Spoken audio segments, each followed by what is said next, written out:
crimen organizado, defensa penal fiscal, defensa penal de médicos, defensor penal de delitos especiales como delitos electorales, delitos contra la salud, portación de arma de fuego, delitos fiscales, de empresa y defensa penal médica.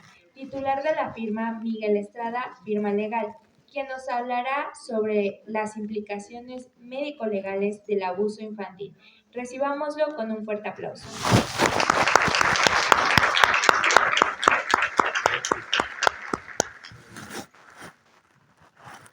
¿Qué tal? ¿Cómo están? Buenas tardes. Buenas tardes. Pues es un honor estar aquí el día de hoy con ustedes, más que nada por ser una comunidad o parte de la comunidad científica. También noto que hay estudiantes, que hay personas muy jóvenes y eso me da felicidad porque en todos los ámbitos las personas jóvenes pues van tomando espacios que en algún momento pues había sido de personas experimentadas, pero que a la postre pues va cambiando también las ciencias, van cambiando las materias, van cambiando las profesiones y hoy con los avances médicos, tecnológicos, científicos y jurídicos pues tenemos que dar paso precisamente a la juventud. Al día de hoy tenemos pues magistrados muy jóvenes, jueces muy jóvenes, abogados muy jóvenes, doctores muy jóvenes y que eso es perfecto siempre para la evolución en todos los ámbitos. El día de hoy hablaremos precisamente de las implicaciones médico-legales dentro de los delitos sexuales, las investigaciones, cómo son, y yo creo que muchas de las cosas que vamos a hablar aquí va a ser de lo que se ha generado día con día y de lo que se ha generado a través de la práctica y a través de lo que vamos a platicarles, no desde los libros, no desde lo que nos enseñan en las aulas, porque muchas veces los libros nos pueden establecer algo, y nos lo pueden decir de manera pues muy teórica y a veces no lo vamos a entender. A veces nos dicen que realicemos algo, pero no nos dicen cómo, ni cómo va a ser en la vida práctica. Y eso es lo importante, que ustedes vayan identificando la distinción entre la teoría y la práctica.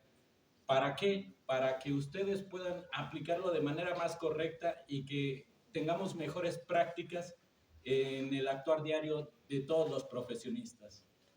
Esa es la finalidad última, el que tengamos un mejor sistema, pero de manera integral, no nada más en el sistema jurídico, sino también en el sistema médico. Tiene mucha similitud y van de la mano, y al día de hoy el sistema penal acusatorio pues requiere de más profesionistas y de más ciencia para que a través de ustedes pues podamos resolver los problemas, porque al final del día las investigaciones no tienen como finalidad el que queden en el limbo. Las investigaciones tienen como finalidad que se resuelva caso a caso, pero también a través de lo que nos pueda aportar la ciencia. Hace muchos años, y digo, desgraciadamente en el sistema penal, pues estábamos muy acostumbrados a, pues, hablar con el Ministerio Público, y de repente eran investigaciones que nunca tenían un fin. Eran investigaciones que siempre se quedaban ahí. Yo creo que escucharon a muchos familiares que decían, oye, es que hay una investigación y parece que el Ministerio Público se vendió, ¿no? Oye, es que tiene un defensor, pero pues ya no sabemos de él, él sigue en la cárcel. Entonces aquí las implicaciones dentro de las investigaciones, y hoy en este día tan importante, pues podemos hablar de que sí hay una evolución en el sistema penal acusatorio, una evolución en la que precisamente las nuevas generaciones vamos dando impulso a que sí se está logrando los objetivos, que es lo que establece en primer término el artículo 20 constitucional, que establece que la finalidad del sistema tiene, ¿sí? Tiene la primer finalidad es la reparación del daño, ¿sí? Que el inocente se pueda proteger, que el delito no quede impune. y que además se conozca la verdad. Eso es lo más importante del sistema. Pero ¿cuántas veces conocemos la verdad en el sistema? Yo les quiero preguntar. Es muy difícil. Y les voy a decir por qué. Porque los delitos de carácter sexual son delitos de carácter oculto. Como se dice, son de oculta realización. ¿Quién va a llevar a cabo un delito sexual frente a otras personas? ¿Quién va a realizarlo? Pues claro que no. Pero bueno, de ahí vamos a partir el tema para que vayamos viendo punto a punto, y si me pueden ir apoyando con la siguiente lámina, de favor.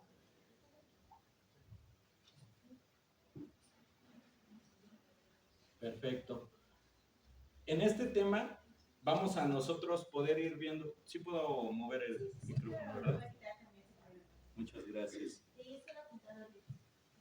Ah, perfecto. Gracias. Estamos hablando de la tecnología, ¿verdad? Muy bien.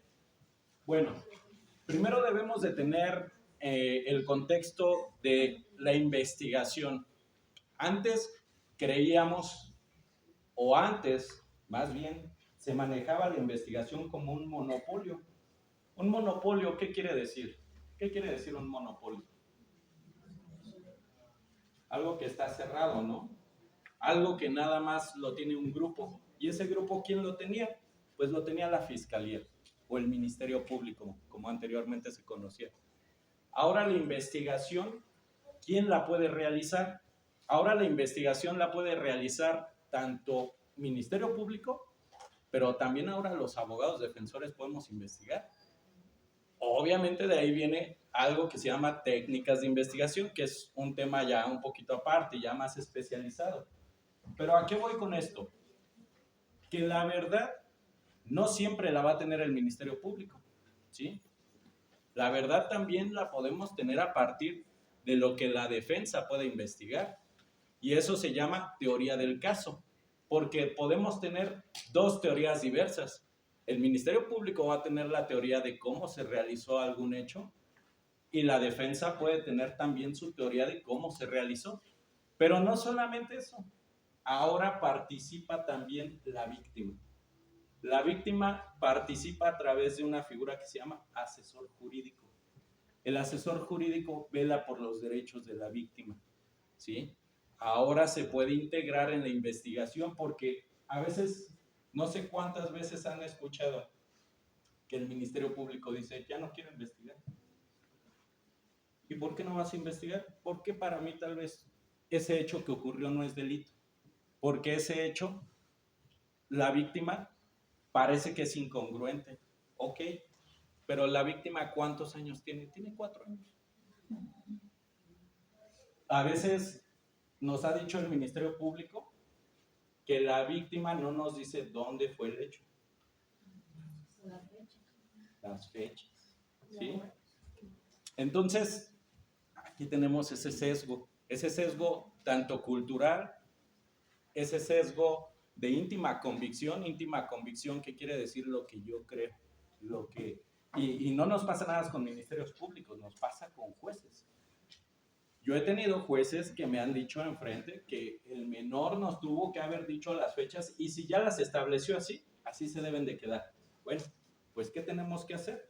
Precisamente esa es la función que tienen ahora los abogados, quienes son asesores jurídicos. El asesor jurídico victimal, por ejemplo, puede llevar a cabo la impugnación de esa determinación. Muchas veces dice el Ministerio Público, no voy a seguir investigando, voy a decretar un no ejercicio de la acción penal. Y entonces, ¿qué quiere decir con eso? Que se cierra la investigación y que se da el sobreseimiento, y aquí nadie pasó y se van todos a su casa. El niño o la niña se van violentados. Los padres, pues también, sin ninguna respuesta. Y ahí no se cubrió las finalidades del proceso. Pero, precisamente a través del asesor jurídico, el asesor jurídico puede realizar esa impugnación. Tiene 10 días a partir de que se le haya notificado ese no ejercicio de la acción penal, donde se encuentra artículo 258 del Código Nacional de Procedimientos Penales. Y entonces, a partir de ahí, ¿qué va a pasar? Va a ir a audiencia. y le va a explicar al juez por qué se debe de revocar esa determinación. ¿Por qué creen que se debería de revocar? ¿Por qué cree, compañero? ¿Por qué se debería de revocar esa determinación? ¿El niño nos tenía que establecer una fecha exacta? No. Es un niño. ¿Y eso a qué obedece? Pues algo que se llama, ¿sí?, el nivel cognitivo. Y eso va basado a la psicología, ¿sí? Por eso es tan importante un dictamen psicológico, que nos puede establecer precisamente el patrón conductual, nos puede establecer también si efectivamente el hecho pudo haber ocurrido o no. El que nos diga fechas no quiere decir que sí pasó o que no pasó, sino debemos de también analizar lo que pasa después del hecho, ¿sí? ¿Por qué? Porque también puede tener determinadas conductas. A ver, hay una situación que muy particularmente tenemos que visualizar en un menor. Un menor siempre va a minimizar el hecho. ¿Por qué? Porque se va a sentir culpable. Porque va a sentir que si le dice a sus padres, es la peor persona del mundo, ¿sí?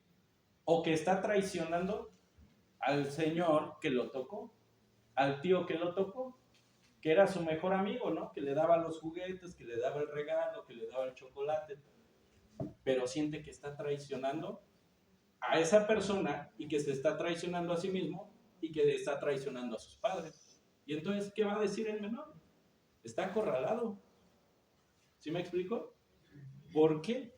Porque al final del día es lo que tenemos que analizar, no desde nuestro sesgo, porque es muy difícil que un menor nos diga los hechos tal cual. Si una persona adulta, es muy difícil que nos los pueda expresar. ¿Por qué? Porque puede haber pérdida de memoria, pero esa pérdida de memoria puede ser por el hecho traumático. Y no quiere decir que no pasó, ¿sí? Hay personas que tienen 25 años, que ven una imagen en la televisión y la recuerdan. Y en ese momento dicen, a mí me pasó eso. Pero no recuerdo con quién, no recuerdo dónde. Entonces, ¿quiénes son los especialistas y qué es la ciencia que nos puede ayudar a responder? La psicología, ¿sí?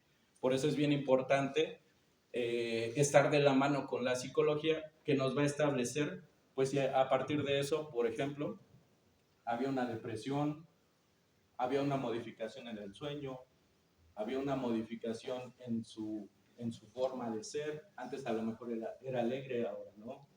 Entonces, todo ese tipo de situaciones son las que tenemos que atender en un análisis de una investigación, y que muchas veces los ministerios públicos es más fácil hablar de una carga institucional como si fuera un número más, es una carpeta de investigación más, pero no, es un niño que también debe de ser atendido como víctima y que también el Estado tiene la obligación de no solamente investigar, sino también buscar cómo se vuelva a reparar ese daño, no solamente por quien llevó a cabo el hecho, sino por la acción de todas las autoridades. Esa obligación de todas las autoridades se encuentra en diversos tratados internacionales, en diversos documentos.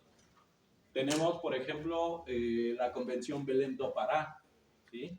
Tenemos la Convención CEDAW, tenemos la Convención Interamericana de Derechos Humanos, tenemos las convenciones de los derechos de los niños y recientemente el protocolo para juzgar con perspectiva de infancia y adolescencia, ¿sí? Es uno de los más importantes. Hay cuestiones bien curiosas de nosotros como abogados, digo, y si alguien en este momento me dice, oye, no te estoy entendiendo, con toda confianza, porque a veces somos muy técnicos, ¿sí? A veces por ahí decían, es que ustedes son muy técnicos, pero es para que ustedes ganen, para que nadie les entienda. Pero no es la intención. El día de hoy la intención es que esta plática pues sea lo más amigable y que si alguien tiene alguna duda, algún documento o algún término del que me refiera, con todo gusto lo podemos aclarar. Y si no me lo sé, pues lo inventamos. ¿Vale? Bueno, vamos a lo siguiente. Entonces, ¿qué va a pasar en esa investigación? Las facultades de investigación. ¿Qué pasa cuando llega un menor al Hospital General de San Juan del Río o al Hospital de Querétaro, al Hospital de Celaya, a cualquier hospital? La mamá, pues preocupada porque pues hubo un hecho sexual, pues viene sangrando y de inmediato pues lo lleva al médico. Entonces, el médico, ¿qué empieza a realizar? ¿O qué obligación tiene que llevar a cabo? Bueno, pues su obligación, la primera obligación que tiene es poner de conocimiento a la gente del Ministerio Público. ¿Para qué? Para que la gente del Ministerio Público lleve a cabo todas las diligencias.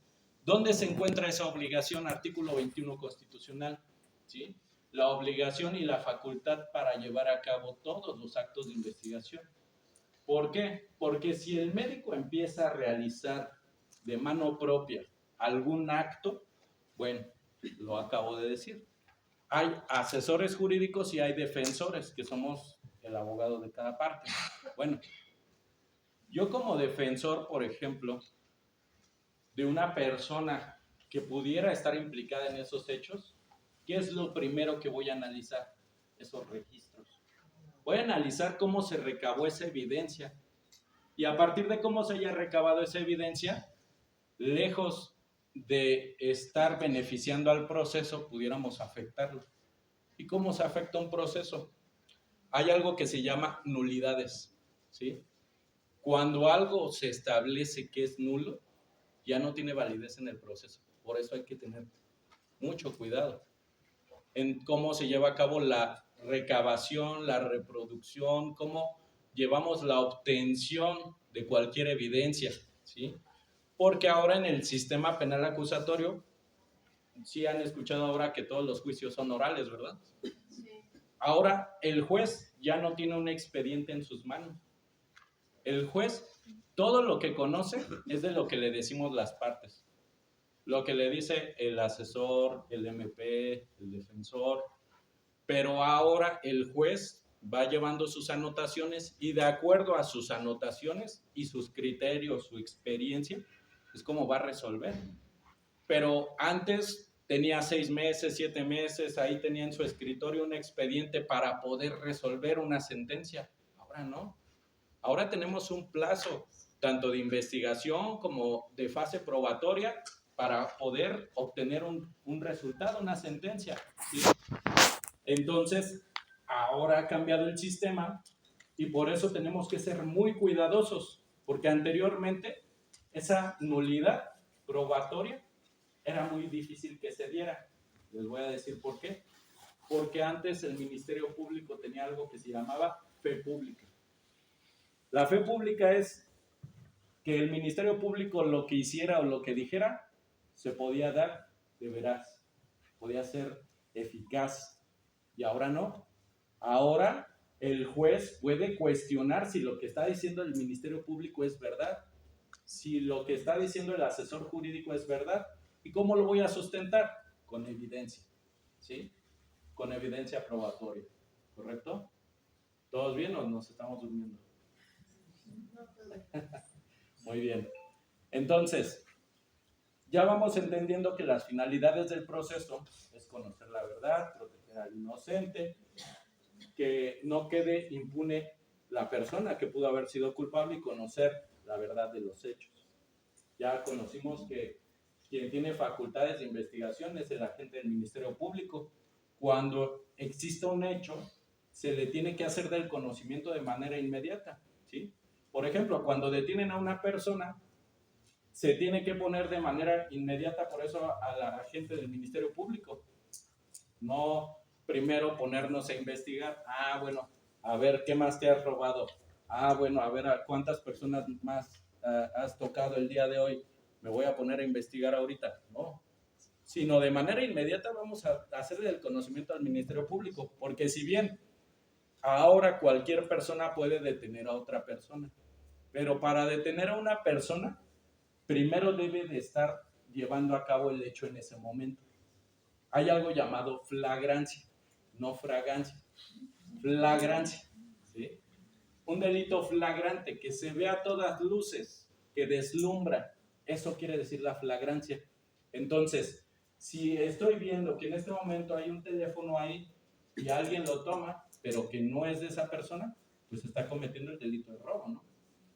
Pero por eso vuelvo al principio, es muy difícil una investigación tal vez en delitos sexuales, porque son delitos de realización oculta, porque no se hacen frente a todas las personas. Es muy difícil que a través de la flagrancia llegue detenida una persona.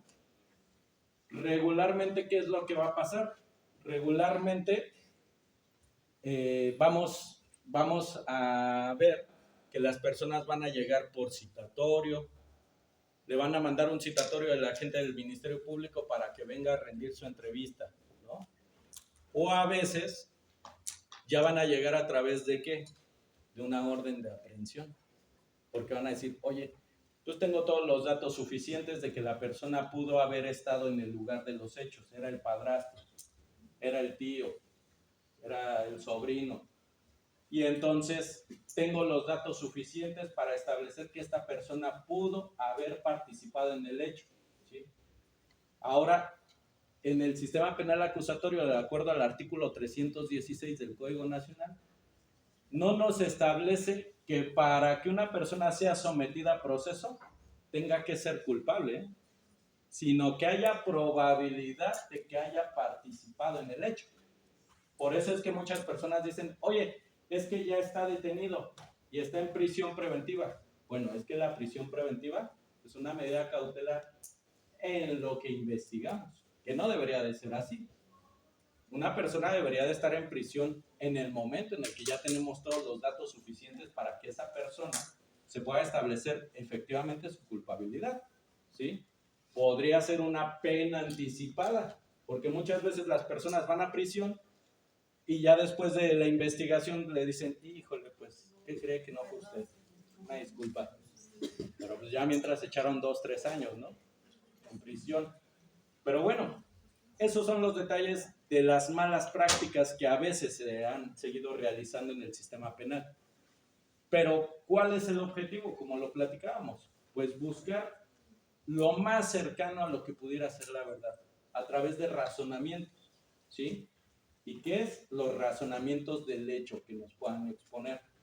Ahora, ¿por qué platicamos muy específicamente de los menores? Recordemos que los menores son un grupo vulnerable. Es un grupo vulnerable, ¿por qué? Porque pues son las personas que no se pueden defender ante un hecho, ¿no? Entonces, a distinción de las mujeres, que también existe un protocolo que se llama protocolo con perspectiva de género. Entonces, en este sentido, los menores existe un protocolo con perspectiva de infancia y adolescencia. Tenemos otra situación muy peculiar. Les digo que lo que nos dicen los libros está bien padre, ¿no? Bien bonito. El protocolo nos dice, no, pues los jueces tienen que atender la visión de los menores. Y cuando llegamos con los jueces, pues muchas veces pues no tienen esa perspectiva, ¿sí? ¿Qué creen que sería perspectiva? Está fácil, ¿no? ¿Qué sería?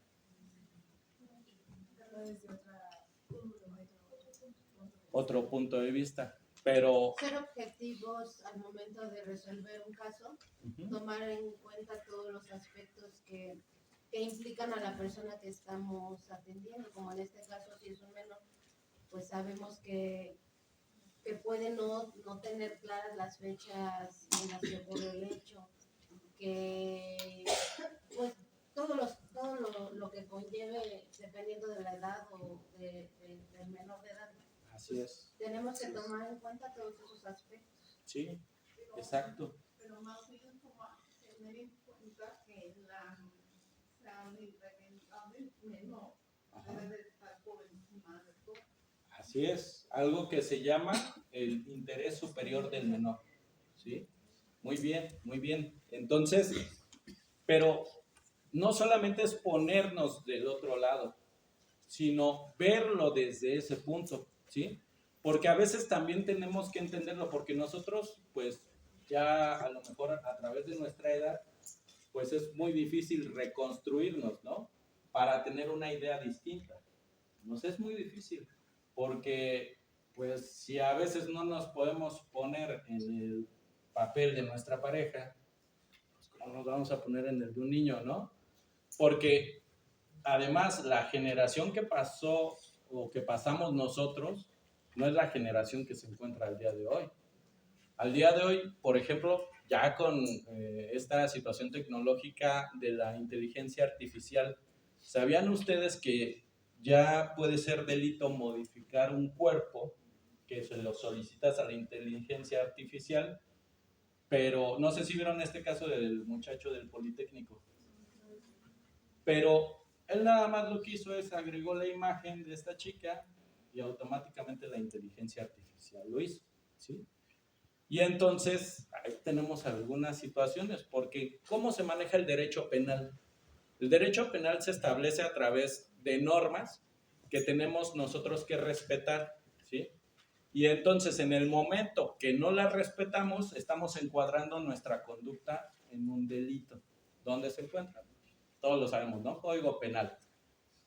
Pero, ¿qué pasa con esto? Muchas veces nos dicen, es que es delito, por ejemplo, estar hablando mal del gobierno. Bueno, y dime dónde dice. Bueno, es que debe de estar en el Código Penal. Bueno, dime en qué artículo, ¿sí? Porque a mí, para que me digas que es un delito, me debes de establecer dónde está señalado, ¿sí? Si no, no es delito, así de fácil. Ahora, eso es bien importante, porque no solamente es que lo diga el delito, debemos de tomar como base el de que hay más aspectos a tomar en cuenta, como lo es algo que manejamos los penalistas, que se llama teoría del delito o dogmática penal, ¿sí? Pues no sé si alguien, pero no los voy a aburrir. Pero hay algo que se llama la conducta, ¿sí? ¿La conducta qué es? ¿Solamente lo que se hace o lo que se deja de hacer? ¿Qué sería? La conducta, bueno, porque también he escuchado abogados que se equivocan en ese aspecto. La conducta es el primer filtro para nosotros establecer que una persona está realizando algo. Todos los delitos se cometen por dos cuestiones, por acción o omisión, nada más, ¿sale? Si una persona a través del dolo o la culpa realiza un hecho, nada más se puede establecer por esa forma. Por ejemplo, la violación. La violación no encuadra en un tipo, en una estructura del delito que pueda ser culpable. ¿Sí me explico? Y es muy lógico. ¿Quién podría decir, me equivoqué, la violé sin querer? No, claro que no. Entonces, ¿ya vieron cómo empezamos a generar estructuras lógicas? Entonces, cuando una persona es juzgada pero a través no solamente de lo que el juez crea, no, sino contenemos estructuras que se llama teoría del delito, a través de la cual se debe de analizar, pues todo. Primero, la conducta. Entonces, la conducta no nos habla si lo quiso hacer o no lo quiso hacer. La conducta nos habla si podría haber también una ausencia de conducta, analizándolo de manera negativa. La ausencia de conducta puede establecerse, por ejemplo, en un sonambulismo, en el sueño, o se puede establecer, por ejemplo, con una vis mayor, vis absoluta, que así se llama, o una fuerza física irresistible. ¿Qué es esto? Que si ahorita está temblando aquí en el auditorio, que ojalá y no, pero si empezara a temblar y de repente la compañera, el compañero van saliendo por las escaleras y por el propio movimiento genera el que el compañero sin querer toque alguna de sus partes íntimas, ¿sí? Digo, lo que también sea razonable, ¿no? Pero va por atrás y sin querer le tocan los glúteos, pues ¿qué va a pasar? Fue una fuerza física irresistible, ¿sí? algo que razonablemente pueda hacer. Ya si pasó la mano hacia el frente, pues ya estamos hablando de otra conducta, ¿no?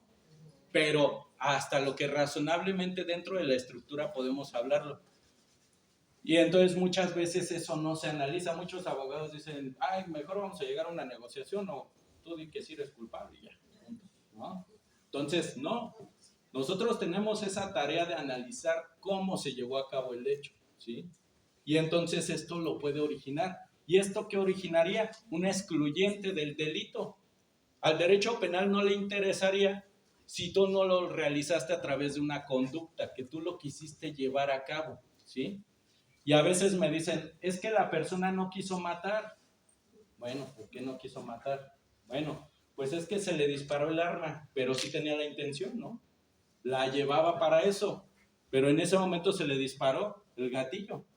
Entonces, pues al final de cuentas va a ser un homicidio. ¿Sí me explico?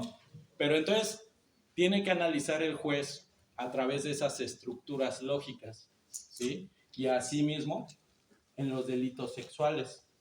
¿Cuál va a ser la base científica para un delito sexual? El dictamen psicológico, ¿sí? A través de ello. Pero ojo, lo que el agente del Ministerio Público solicite, ¿sí? Es lo que se tiene que realizar, porque si el agente del Ministerio Público está solicitando, hazme un dictamen en medicina forense y hacemos un psicológico, no estamos cubriendo esa facultad, que nada más quien la puede realizar, pues es el agente del Ministerio Público, ¿sí? Ok, ahora, otro punto. Aquí tenemos que tener bien en cuenta, por ejemplo, en un delito de violación. Y esto pasa muy frecuentemente, porque muchas veces dicen, es que la persona salió libre porque es corrupto el juez. No, es que volvemos a lo mismo. Los abogados defensores lo que tenemos que analizar para defender a nuestro cliente es que exista el debido proceso. ¿Qué pasa? Ustedes sabían que, por ejemplo, la mujer al momento de llevar a cabo su proceso catamiliar, que es cuando están ovulando, cuando están en periodo de menstruación, hay una prueba que se llama fosfatasa ácida. ¿Sí habían escuchado? Fosfatasa ácida, sí, ¿verdad? Fosfatasa, exacto. Entonces, esa prueba, ¿qué finalidad tiene? ¿Sí saben? Es una prueba colorimétrica, ¿no? Que si tomamos la prueba con 4 hisopos, 2 hisopos, 1 hisopo, lo que nos puede dar es el reactivo de positivo, por ejemplo, a un espermatozoide, ¿sí? Pero ¿sabían ustedes que, por ejemplo, si la mujer se encuentra en periodo catamiliar o de menstruación, pudiera dar reactivo a positivo a espermatozoides? Y hay personas que están sentenciadas con eso, porque nada más hicieron esa prueba. ¿Sale? ¿Qué es lo que pasó aquí? Que la prueba de, ¿cómo se llama? Fosfatasa. Esa prueba, reacciona a 27 elementos.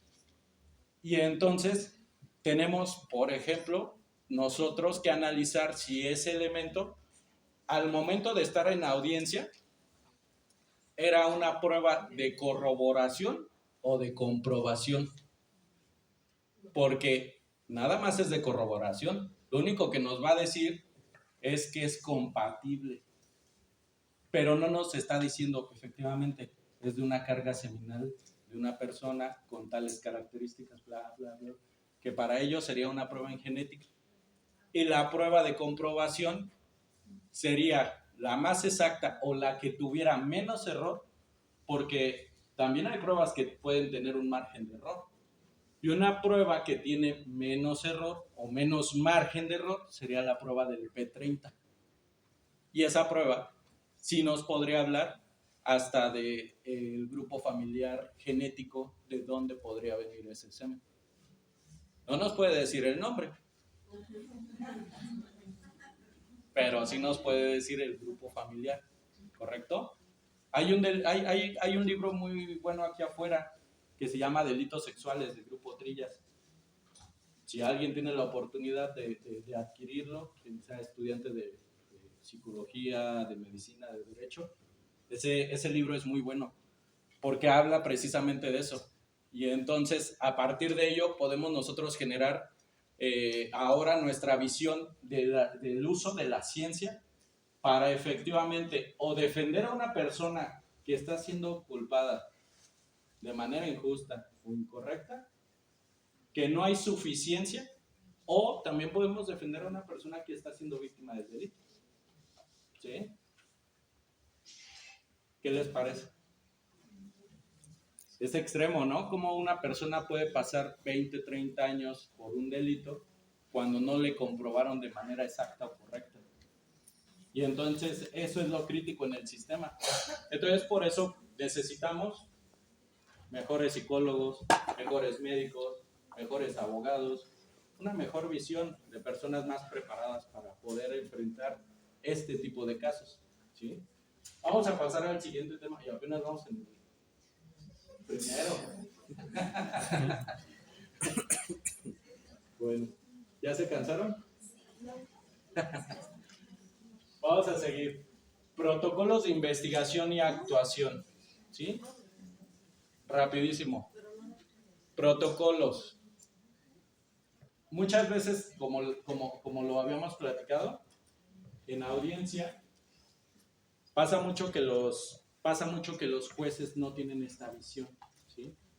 Y nos dicen, es que el protocolo es un documento orientador. No me dice que yo tenga que realizarlo de esa manera. Bueno, aquí está la respuesta. Los protocolos contienen algo que, si recuerdan y lo han escuchado últimamente o de 10 años hacia acá, algo que se llama derechos humanos. ¿Se lo han escuchado? Constitucionalmente ya están reconocidos los derechos humanos. Antes sí había derechos fundamentales, pero ¿quiénes tenían la obligación de aplicarlos? Nada más a quienes tuviera a su alcance realizarlos. Ahora dice, todas las autoridades en el ámbito de su competencia tienen que respetar, privilegiar, garantizar los derechos humanos, ¿correcto? Entonces, ¿quién más podría ser autoridad para poder aplicar derechos humanos? ¿El Hospital General podría ser autoridad? Sí. El hospital, el registro civil, y es más, hay lugares que ni siquiera son públicos, pero pueden ser autoridad. Por ejemplo, un hospital o una clínica que es particular, pudiera ser sujeta a privilegio de derechos humanos, a aplicación. ¿Sí? Entonces, ya no tenemos ese margen tan sesgado para hablar de derechos humanos y su aplicación, sino todas las personas, y hablando de todas las personas, porque a veces me dicen, no, es que esa persona ya está sentenciada, ya no tiene derechos humanos. No, por supuesto que no.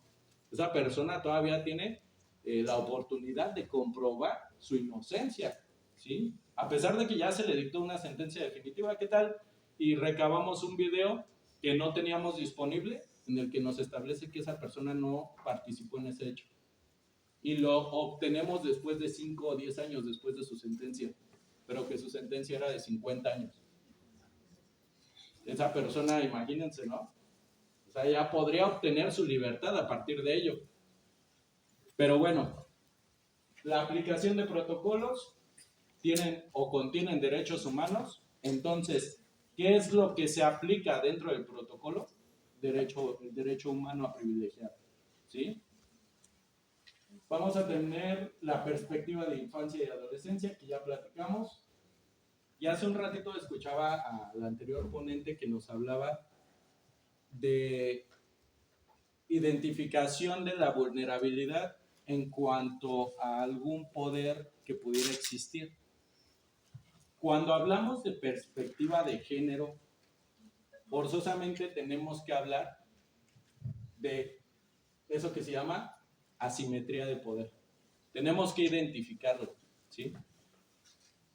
No solamente en casos de menores, porque, por ejemplo, por obvias razones, pues la asimetría de poder ¿quién puede tenerla sobre un menor? Pues sus padres, ¿no? O las personas que puedan ejercer ese poder sobre el menor. Pero, por ejemplo, en casos de víctimas, como lo puede ser una mujer, a veces es la mujer la que puede ejercer también esa asimetría de poder. Imagínense, la presidenta de la República pudiera ejercer esa asimetría de poder sobre su esposo. Sí, ¿por qué? ¿Cómo la pueden identificar? ¿Cómo podría ser? El trato que tenía hacia su pareja. El trato, pero no tiene más poder económico. El poder adquisitivo. Es que de eso trata la asimetría, dicen quién sabe, ¿no? La austeridad. Pero vamos a ver, o sea, precisamente la asimetría de poder va a venir desde ahí. Si efectivamente la persona puede ejercer poder sobre otra persona. En el estado de Coahuila ya fue vinculada a proceso una mujer que ejercía violencia porque existía asimetría de poder de ella hacia él, ¿sí? Y entonces se pudo establecer que la mujer tenía las condiciones económicas, por ejemplo, para acceder a un proceso, tenía las condiciones económicas para poder violentar al hombre. Entonces, la asimetría de poder la tenemos que identificar desde varios ámbitos: el aspecto psicológico, el aspecto cultural, el aspecto personal, ¿sí? Para de ahí establecer si efectivamente existe o no asimetría de poder. Si es un hombre que nada más quiere decir que es maltratado, pero no puede establecer por qué o cómo. ¿Y qué tal es una chica que mide 1,60 y el muchacho 1,80, ¿no? Y no puede haber concordancia en que ella pueda ejercer algún tipo de poder o fuerza sobre él. No habría lógica. Eso lo analiza el juez. La lógica de los hechos para poder primero vincular a proceso, ¿sí? ¿Hay alguien aquí de la carrera de Derecho, aparte de aquí de los muchachos? ¿No? ¿Tenemos más médicos, psicólogos? ¿Cómo? Ok. Vamos a ver el siguiente punto. Revictimización. ¿La revictimización qué es? Pues ese punto en el que cuando llega la señora con su hijo y desde la entrada nos dice el señor, el vigilante, el guardia, la autoridad, ¿no? Nos dice, ¿a qué vienen? Ah, pues venimos a revisar a mi hija porque tiene mucho sangrado. Ah, bueno, ¿y qué pasó? Ya le empieza a contar, es que su tío, bla, bla, se quedó sola con él. Ay, señora, ¿para qué la deja sola? Ay, señora, ¿cómo cree? ¿No? Entonces, desde ahí empieza la revictimización, empieza a tomar posiciones personas que no tienen ni la facultad ni la autoridad. Y entonces empieza desde ahí, ¿no? Pasan al ingreso a la sala antes de que pase con el médico que la va a revisar. ¿Y qué es lo primero que dice la persona que está ahí? Ay, ¿para qué viene? Ay, bueno, es que pasó esto. A ver, cuénteme qué pasó. Y otra vez. Llegan con el médico y otra vez. Ay, señora, es que tiene que ir a la agencia del Ministerio Público a denunciar. Y ahí va, y hace ese proceso otra vez. Y llega con el guardia del Ministerio Público y otra vez. ¿Y qué es eso? Una afectación cíclica, ¿no? Y esa revictimización, vamos a tener distintas sentencias en las cuales México ha sido sentenciado por llevar a cabo ese tipo de revictimización, ¿sí? Tenemos dos casos emblemáticos. El primero es el caso del campo algodonero en contra de México. Ese caso es el de las muertas de Juárez, es el primero. Y luego tuvimos el caso de la periodista Digna Ochoa en contra de México, ¿sí? Nos tuvo que condenar una corte interamericana, una corte que se encuentra en Costa Rica, ¿sí? Y que es a través de ella, de quien tomamos parámetros y que pertenecemos a partir del año 1989, si no mal recuerdo. Porque México pertenece a infinidad de tratados internacionales, pero de eso a que los aplique, pues es muy difícil. ¿Sí? Pero tenemos esas dos sentencias emblemáticas. Por ejemplo, la sentencia del campo algodonero nos dice que debe de haber una investigación exhaustiva y que la investigación además debe de ser técnica y que se debe de evitar todo tipo de revictimización.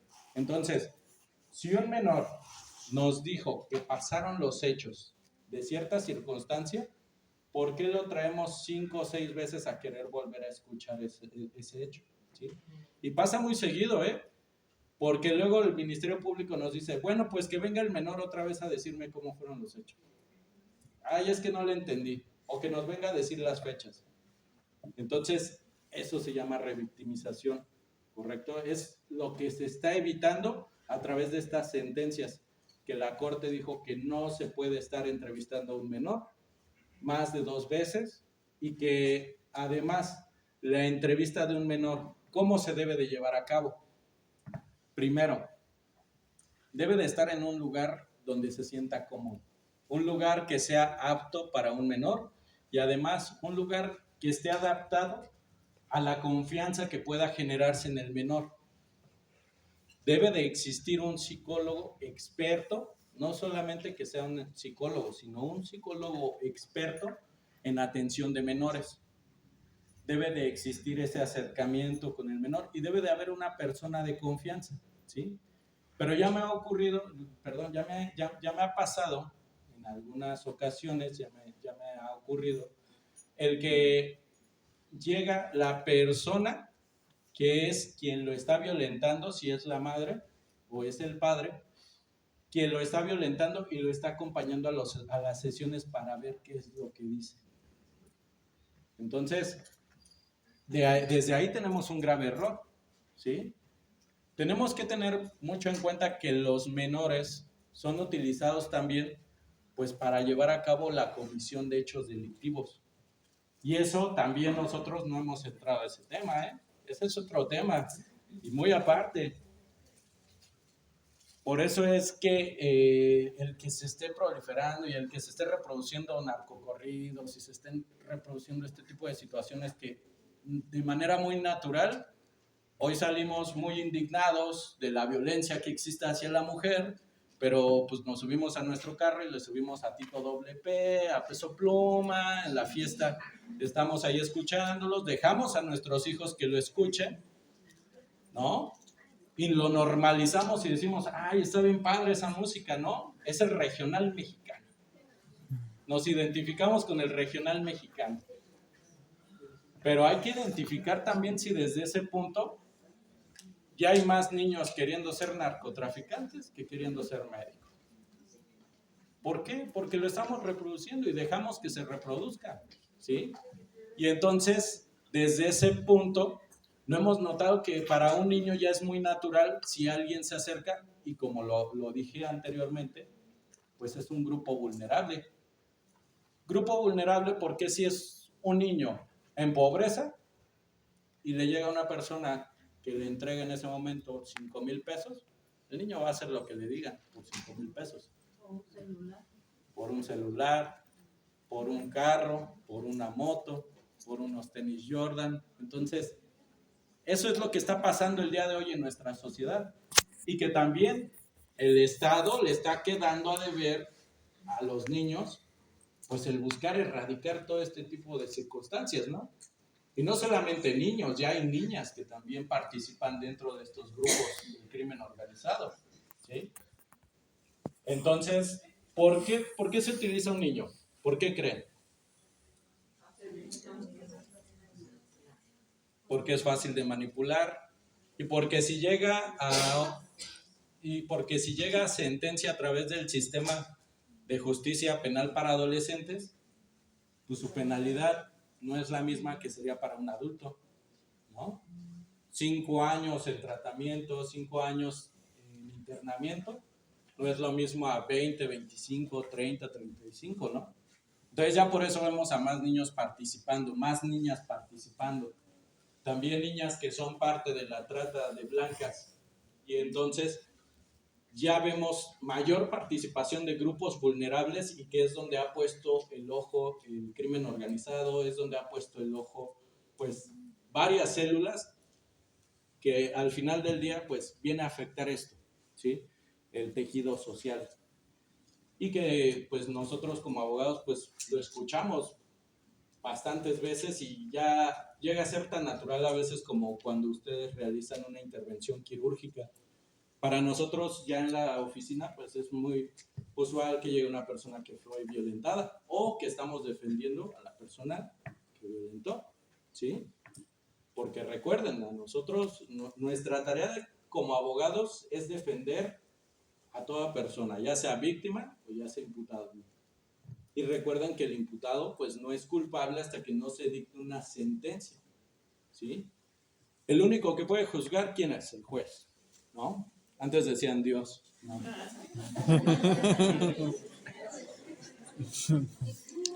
Antes de que juzgue Dios, va a ser el juez. Entonces, pero muchas veces va a haber impunidad, va a existir impunidad por este tipo de casos que les acabo de platicar. Ahora, las etapas del proceso. Vamos a tener, como les platicaba desde el inicio, dentro de las etapas del proceso tenemos investigaciones, que es la primera etapa, ¿sí? La etapa inicial de investigación, y tenemos una etapa complementaria de investigación. Durante todo ese proceso puede investigar tanto la defensa como el Ministerio Público. ¿Sí me explico? Por eso ahora los abogados podemos intervenir, obviamente, en las técnicas y como nos lo permite el código. Nosotros podemos refutar, por ejemplo, ese dictamen psicológico, pero lo que no podemos hacer, por ejemplo, es volver a entrevistar al menor. No podemos volver a traer a la menor para decirle, ahora yo como defensa te voy a entrevistar, sino ¿qué va a pasar? Se estaría revictimizando. Pero ¿qué va a pasar como defensa? Lo que podemos realizar es que analizar las deficiencias de ese dictamen psicológico.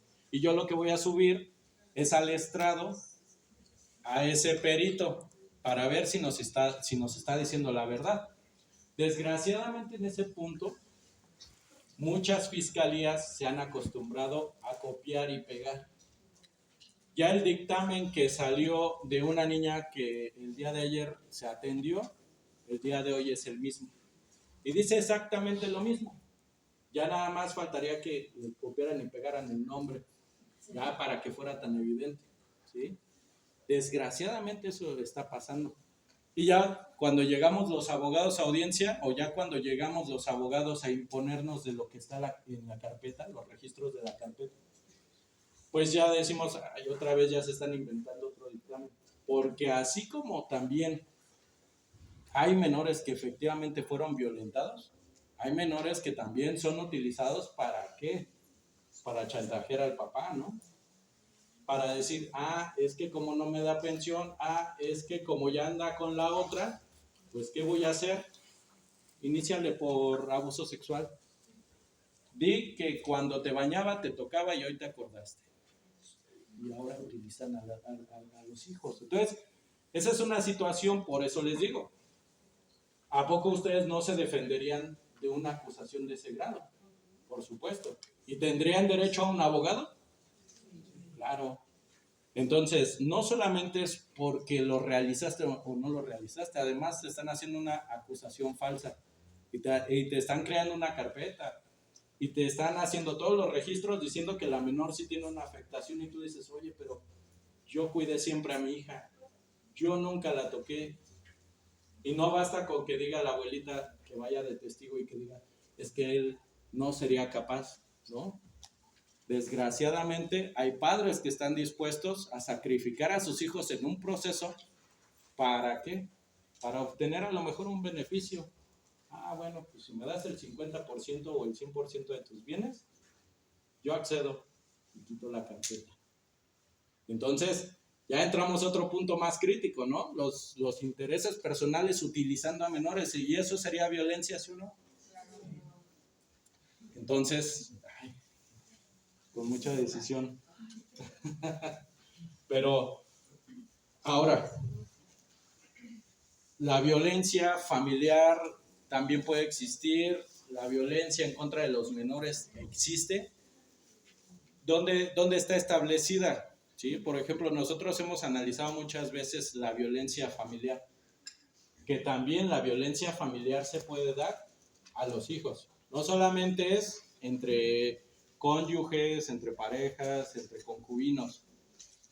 También se puede dar la violencia familiar hacia los hijos. Con el simple hecho, tal vez, de darle una nalgada, una bofetada, podría ser un tipo de violencia. Un pellizco. ¿Y por qué? ¿Por qué lo dice así?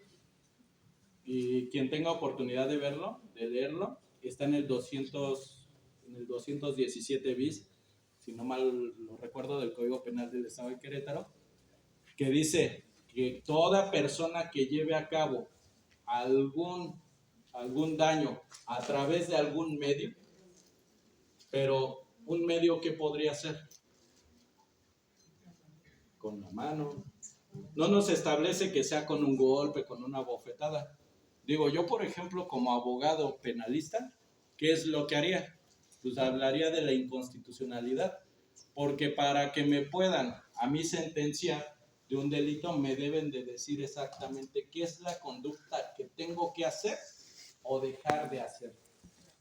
¿Correcto? Está establecido en el 14 constitucional la exacta aplicación de la ley. ¿Sí? Por eso es muy, muy especial esta materia. Por eso es que quien la practica, defendiendo a médicos, defendiendo a personas, pues debe de ser muy exacto en notar qué es la conducta que le están tratando de imputar a una persona. Entonces, en este caso, si a mí me dicen, bueno, es que fue a través de un medio. Bueno, ¿pero qué medio? Bueno, es que el medio es el que te estoy diciendo. Le diste una nalgada. Bueno, en el tipo penal debe de decir que está prohibido el que yo pueda darle una nalgada a mi hijo. ¿Sí? Entonces, ese artículo podría ser inconstitucional. ¿Correcto? Porque no me está diciendo qué tengo que hacer o dejar de hacer. ¿Sí me explico? Por eso escuchan de repente que dicen, salió o se publicó una inconstitucionalidad de cierto artículo. Es por eso, porque no dice de manera exacta qué es lo que debe de hacer. Entonces, bueno, es un tema un poquito más técnico, pero ya más o menos. Ahora, criterios vinculantes, finalidades del proceso y la reparación del daño. ¿Sí?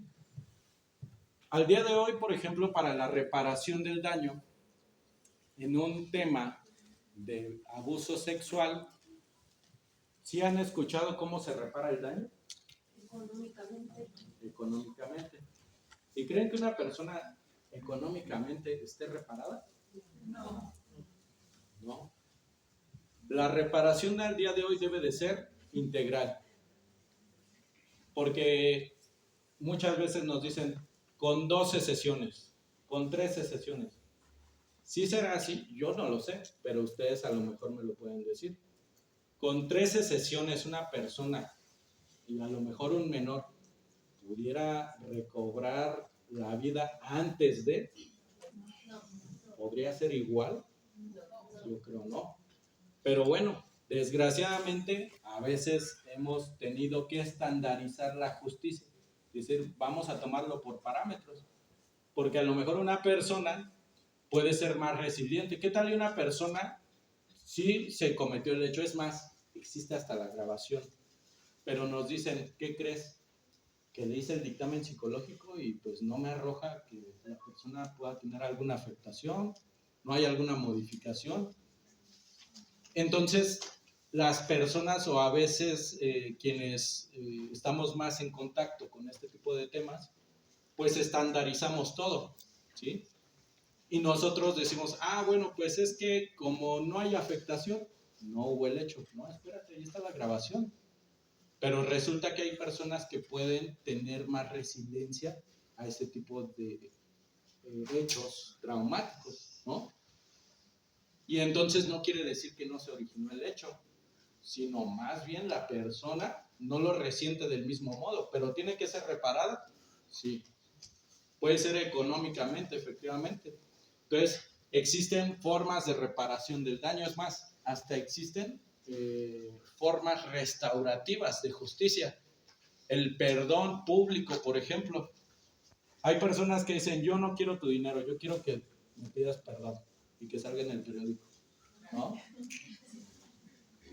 A lo mejor hay quien sí se dé por reparado. ¿Quién le ha preguntado a las víctimas cómo quieren que se reparen? O sea, es lo que les vuelvo a decir. Hemos estandarizado la justicia y nosotros decimos, no, todos van a ser reparados con 12 sesiones. Y punto, ¿no? Pero hay personas que dicen, no, yo ni siquiera quiero eso. O yo quiero más. Y puedo comprobar que no nada más con 12 sesiones.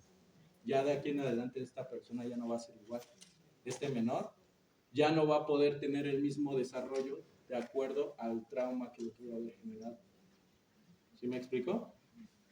¿Alguna duda? ¿Algo hasta aquí, hasta el momento? Ahí con relación a las 12 sesiones, por ejemplo, al Sí. final de las 12 sesiones hay una como que reunión, a ver, ya quedó bien, ya está, no sé cómo llamarlo, superándolo, no está tan afectado, o sí está más afectado y necesita más terapia. Ok. Mire, es lo que platicábamos hasta el momento. Cuando existe, por ejemplo, una reparación del daño, el juez ha estandarizado que el número de sesiones que diga el psicólogo es el que va a partir y que va a decir cómo puede ser su recuperación.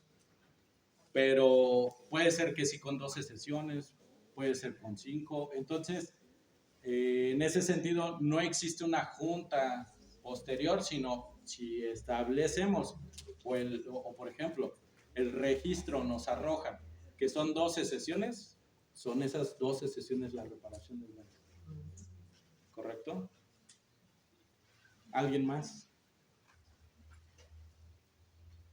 ¿No? Están muy tímidos. Muy bien.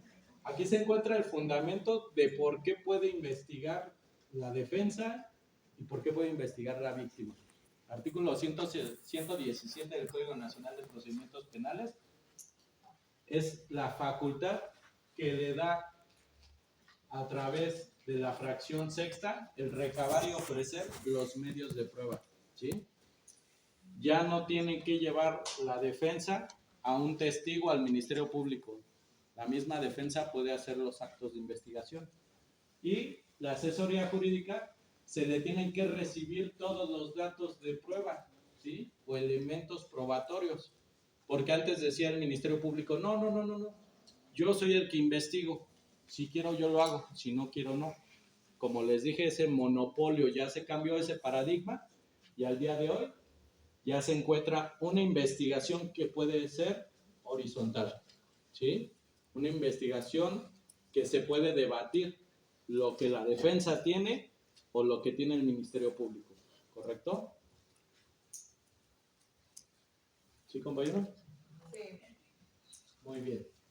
Protocolos de actuación en casos de violencia sexual, por ejemplo, para menores, y por lo regular se hace también para personas adultas, pues se ha buscado que sea a través de las normas oficiales, en este caso la NOM 046, ¿sí? Que nos establece el método de cómo se va a llevar a cabo la recabación, por ejemplo, de esa entrevista, cómo tiene que realizarse. Es el estándar que se ha establecido a través de, si no mal recuerdo, es el sistema médico quien ha estado publicando las normas oficiales. Entonces, esta norma oficial es a través de cuál dispone la actuación que se tiene que realizar de manera inmediata, ¿sí? Y la Ley General de Víctimas nos establece que se dotará de manera inmediata a los servicios de salud para otorgar anticonceptivos y de interrupción voluntaria en los casos permitidos por la ley, así como las pruebas de VIH. ¿Correcto? Entonces, ¿cuál es la actuación del Estado? Pues debe de ser de manera inmediata. No es mañana, no es pasado, ¿sí? E iniciando por la Fiscalía, ¿sí? Iniciando por la Fiscalía, que es quien tiene que realizar, por ejemplo, la valoración psicológica, la valoración médica, y si no tiene los recursos a su alcance, pues solicitarlo a través de oficio. Pero no sé si aquí han llegado personas que nada más los mandan, pero sin que vengan con un oficio. ¿Cómo vamos a saber qué hacer si no han llegado con un oficio? Les vuelvo a repetir, el artículo 21 dice que la dirección, la orientación de la investigación es por parte de la Fiscalía, pero lo que la Fiscalía solicita. Y si viene la persona y nos dice, es que me mandaron de Fiscalía, ¿pero qué tengo que hacer? Porque puedo yo revictimizarte si realizo un acto que no dice la Fiscalía, ¿correcto? Entonces, creo que ese punto está más que entendido. El testimonio de la víctima. El testimonio de la víctima es bien importante, ¿sí? Porque es parte fundamental y la columna vertebral de la investigación. Primero, tenemos que saber el lugar de la entrevista, cómo se originó, ¿sí? Lo que les decía hace un momento. Si cuando llegó la víctima aquí al Hospital General se le hace una entrevista, como lo que pasó con la chica de allá ¿de dónde era del caso reciente de allá de Huimilpa? Sí fue Huimilpa, ¿verdad? Bueno, llega esta chica, realiza su entrevista, pero ¿con quién la realiza? ¿Con el Ministerio Público o con un médico? Un médico es quien empieza a conocer de los hechos. Bueno, empieza a conocer de los hechos, pero no se encontraba ni un psicólogo, porque podríamos decir, bueno, es que sí es menor de edad, pero ya tuvo un hijo. Bueno, ¿y el que tenga un hijo deja de ser menor de edad? No, tenemos que seguir viendo los derechos y ponderar los derechos de ella como menor. Entonces, ¿qué debía de tener en ese momento? Una persona que estuviera asistido por una defensa y que estuviera asistido también por un psicólogo. Pero lejos de eso le interesó más que, pues, tratar de buscar el culpable, ¿no? A la Fiscalía. ¿Y qué pasó? Pues el médico le empieza a realizar preguntas. El médico no está facultado para realizar preguntas. El médico no está facultado antes del Ministerio Público para conocer los hechos. Entonces, el lugar de la entrevista, la forma de la entrevista, cómo se recabó esa entrevista, ¿qué hubiera generado si nosotros o un abogado que conociera de los hechos hubiera entrado al proceso? Hubiéramos hablado de la nulidad, por ejemplo, y esa nulidad es porque se recabó una entrevista en violación o con violación a derechos humanos. Si tienen oportunidad, lean el artículo 20 constitucional, apartado A, fracción novena, que dice que toda prueba que sea recabada con violación a derechos humanos será violatoria y no se podrá tomar en cuenta en el proceso. Es por eso que salió Florence Cassés, porque hubo una violación de derechos humanos dentro del proceso y se establecieron nulidades, ¿sí? Es a lo que voy de nuevo. Dicen, es que las personas salen de la cárcel. Pues sí, porque se hacen mal las cosas. Si se hiciera todo bien, las personas tendrían más dificultad dentro del proceso para que pudiéramos nosotros como abogados defensores encontrar pues alguna laguna que hubiera en el proceso. Pero si se hacen este tipo de deficiencias, por ejemplo, la forma de la entrevista, seguramente cuando llegó la niña, yo no sé si, y creo que sí, al parecer era de la comunidad indígena, ¿verdad? No había un traductor. Si alguien supo de los hechos, ¿no? No había un traductor. Aparte, el traductor, pues debe de conocer del sistema, porque si no le va a traducir también en la forma en la que él quiera. Y debe de existir un defensor, y el defensor también debe de saber pues alguna lengua que sea originaria. ¿Sí me explico? Y entonces, ¿qué va a pasar? Pues la entrevista. ¿Cómo regularmente se hacen las entrevistas? ¿Los dejan hablar? ¿O las entrevistas son inducidas a la respuesta que queremos escuchar. Ah, ¿verdad que usted tuvo al niño? Y que cuando lo tuvo, ¿verdad que lo tiró? ¿Y verdad que hizo él? Y bla, bla, bla, bla. ¿Sí me explico? Entonces, eso es lo grave. Eso es lo grave de cómo se lleva a cabo la entrevista, cómo se realiza, cómo se recaba. Y eso es lo que vamos a ver. En un menor, por ejemplo, no puedes entrevistarlo diciéndole o sugiriéndole las respuestas. ¿Qué es lo que tengo que hacer? Pues dejarlo que exprese de manera libre, de manera espontánea, ¿sí? Y no puede estar tampoco ahí el padre o la madre que lo llevó para decirle, ah, sí, hijo, y también pasó esto. Ah, sí, hijo, y fue en este lugar. Sino la forma de la entrevista es fundamental y la preservación de información, así como el respeto de los derechos humanos, tenemos siempre que verla, que es primordial, y los derechos humanos de un niño siempre debemos de tener en cuenta que están por encima de cualquier estatuto legal, están por encima de cualquier creencia y está por encima de cualquier criterio fallido del Estado. ¿Correcto? Pues, si no hay más por el momento, ha sido un gusto estar el día de hoy con ustedes. Soy Miguel Estrada y quedo a sus órdenes.